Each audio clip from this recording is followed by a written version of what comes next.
Você já se perguntou até onde iríamos para lidar com a nossa própria mortalidade?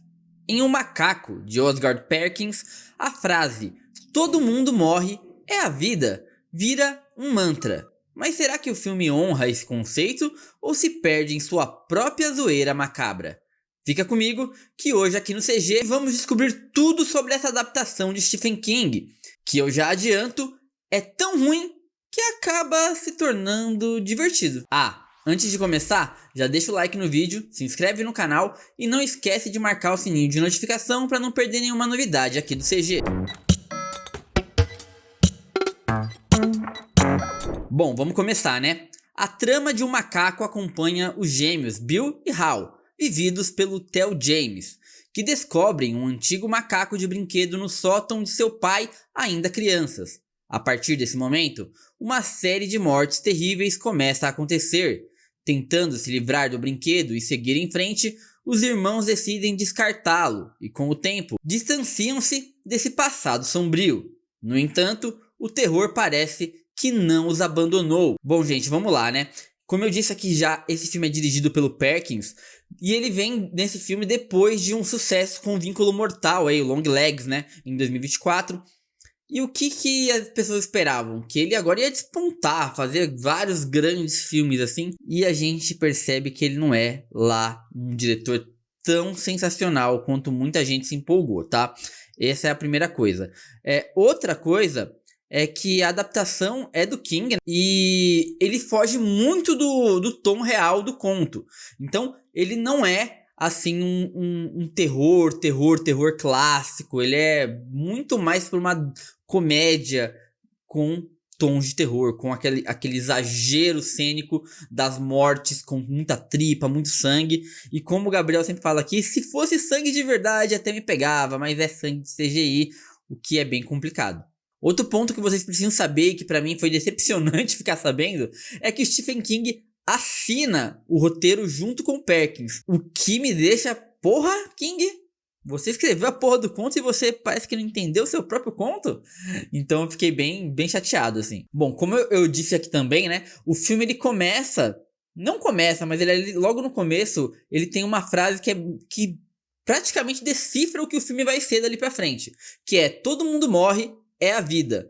E essa é a frase que a personagem da Tatiana Maslany diz antes de morrer. E essa frase é reutilizada assim, em vários momentos diferentes do filme para reforçar que esse é o verdadeiro sentido, desapegar dessa morte. A morte é uma coisa tão banal e a gente tem que focar no absurdo dessas mortes. Quando a gente fala de um filme de Stephen King, né? Eu acho que muita gente, apesar do ridículo que é esse bonequinho do macaco, né? Esse brinquedo, a gente espera uma meditação sobre luto, uma coisa mais profunda sobre o que é morte, como essa morte pode acabar com vidas e tal. Principalmente quando a gente fala de uma família, né? Que foi desmoronada por essa maldição.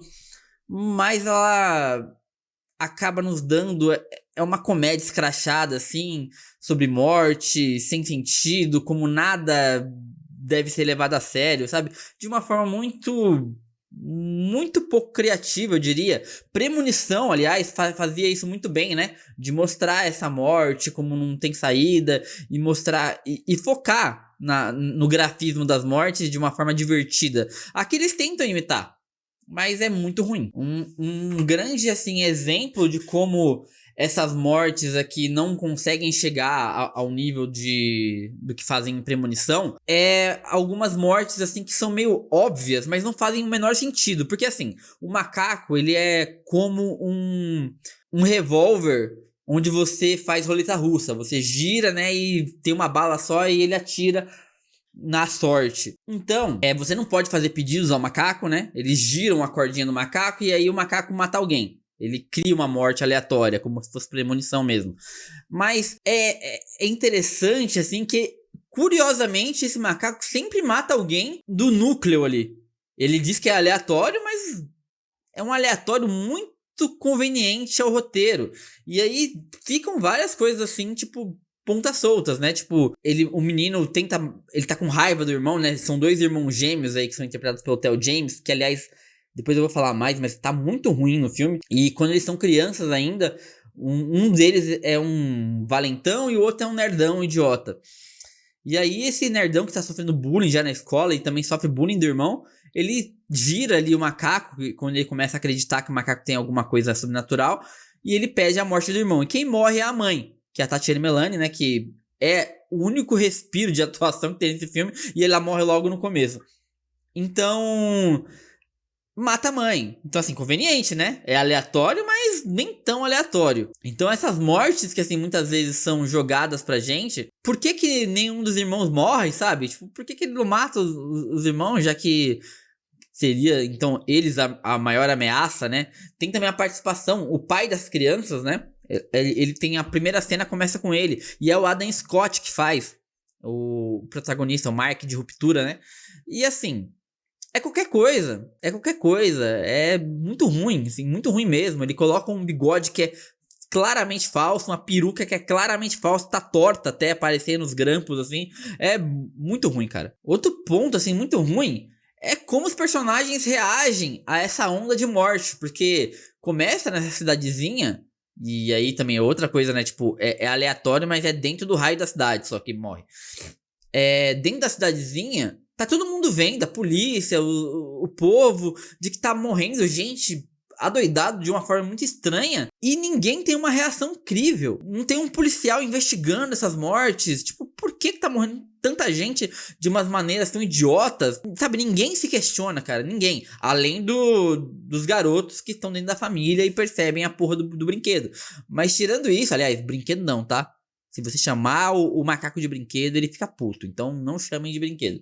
É o que eles dizem no filme. Então, assim, toda essa falta de bom senso das pessoas, de humanidade, de real, senso de urgência dessas pessoas no filme, deixa um filme um pouco muito fora de qualquer crivelidade, sabe? Não dá pra crer em nada nesse filme. Então, tipo, é ruim. Eu sei que é um filme de terror, que isso não existe, mas assim, tem que ter um mínimo de pé no chão quando se trata de uma coisa assim que não é 100%, né, fora do normal. Tem mortes, tem gente morrendo, tem famílias sendo rompidas. Então, assim, tem que ter consequências. É que não tem. Morreu, acabou, a gente esqueceu. Nem enterro tem mais essa porra. Um ponto, assim, que é muito ruim também, nesse filme, é a expectativa que a gente cria, né? Eu, pelo menos, sou um grande fã do Stephen King. Quando me falam, pô, Jorge, novo conto do Stephen King adaptado. E aí depois você fica sabendo, não, o Stephen King também assinou o roteiro. Caralho, vem terror aí. Eu espero um terror, um suspense, um clássico.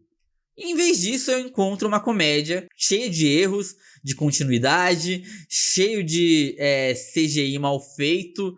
O sangue explode na tela, tá cheio de sangue, corta a cena, depois volta, já não tem mais quase sangue na tela. É uma coisa assim, uma profusão de erros que parece que é proposital pra fazer o humor com o tosco, que me incomoda. Porque assim, não me foi vendido isso. Eles estão vendendo o filme como uma adaptação da obra de Stephen King. E aí você vai lá, procura a obra, lê, fala, caralho, é assustador isso aqui, hein? E aí quando você vai assistir o filme, não tem nada a ver. Parece que o Porta dos Fundos fez uma sketch com uma obra do Stephen King. E aí agora a gente tem que falar um pouco da atuação, né? Tem poucos personagens, assim, mas os que tem... A gente tem, aliás, uma passagem de tempo, tá? Eu falei do Theo James, porque não sei aqui de cabeça o nome dos garotos que fizeram ele mais jovem, mas são gêmeos, né? O Theo James interpreta gêmeos, que são duas crianças ali. Nem sei se é o mesmo ator quando crianças, mas quando adultos se tornam o Theo James e o Theo James fazendo o Theo James e Theo James, que eu nem sei o nome. Esqueci já o nome aqui, é Bill e Hal, né? O nome dos garotos. Tudo bem. O Theo James, ele é conhecido aí por Divergente, ele era o protagonista daquela franquia. Aqui ele se divide entre um valentão e um nerd, como eu disse. Ele cresce e continua tendo essas duas personalidades, o idiota lá, valentão, que não cresceu, e o nerd certinho, que faz tudo certo e tal. E aqui o grande problema é a atuação do Theo James, cara. Eu já vi outros filmes, o Theo James é muito ruim, sério. O Theo James, ele faz uma porrada de filme lá na Prime Video, depois se vocês quiserem procurar. É um pior que o outro, sabe? Eu acho que o Divergente, que é ruim pra caralho, é o grande ponto de atuação do Theo James, ainda assim. Ele aqui tá muito ruim.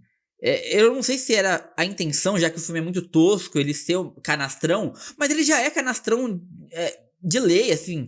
Pegar esse cara e falar, seja mais canastrão, é uma farofa sem escrúpulos, sem ver o fim do túnel, cara. Não dá, é muito ruim. A atuação dele é muito ruim. Outro ponto, você pega um galã, ele é bonitão, né? Ele é forte, tem uma pinta de galã, e você fala, você vai ser um cara perdedor, que sempre foi um nerd, que não se dá bem com as garotas e tal, e vai continuar assim adulto. Aí coloca o Theo James aí com uma blusinha listrada, um óculos, e não se dando bem com o filho pra falar que é isso.